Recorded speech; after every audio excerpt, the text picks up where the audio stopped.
Community pharmacy to me has always been a health hub, and the key part inside the word community pharmacy is not the part pharmacy, it's actually community.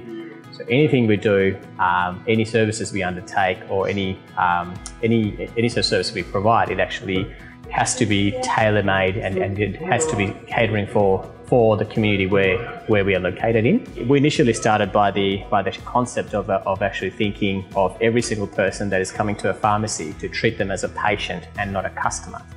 And that is a very, very important concept to grasp to be able to be a service providing pharmacy. And why service? Because to us, we always believe that to any patient, there's only two values that they see as they try and consider which pharmacy to go to: a, price, or two, service. So if it's price, we know who they're going to go to, and if it's service, I want to make sure that I've got all my team consistently present, that basically the pharmacist is the person that these patients are actually loyal to. We started having the pharmacist at the front model back in 2008, and having a pharmacist serve every single patient every single time, and actually having a dispensary assistant at the back who was actually doing all the different prescriptions for us. What that allowed is obviously for the pharmacist to be able to sell the knowledge to these patients every single time and actually engage them in health-related conversations, instead of just having a conversation about the weather or just some sort of comfort conversations. Slowly what that started doing is as soon as you start having impact on this patient's health, it does create an environment where you can start to provide professional service.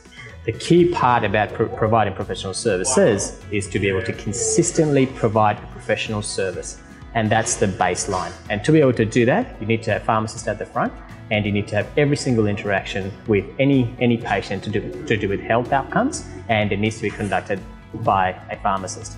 And every script has to be handed out by a pharmacist every single time. One big problem I see happen with quite a lot of teams trying to sort of give professional services a go is a thing that I call, it's like a superstar syndrome, that basically you have one really good gun pharmacist or basically team member who can do everything.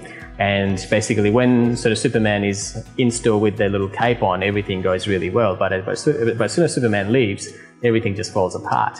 It's very important that you focus on actually having like a whole den of Avengers, so everyone is a superhero, rather than sort of having like a one-man show that you're trying to run. Actually hiring people that has the same vision as you, that sees pharmacy as a health hub, and basically not just going to work just to dispense a few scripts or to have some comfortable conversations. It's not easy, but basically I think it becomes very rewarding, because we all went to uni to assist patients with health, and we just didn't go to uni to come out to just dispense all the time. So you need to really understand your community, love your team, and basically let your team get involved. I got some of the best ideas in my experience was actually from my team members. It actually wasn't from me. So basically it's really important to actually empower them so that they got a voice, get them to measure the outcomes, get them to implement one idea at a time, and allow them to fail.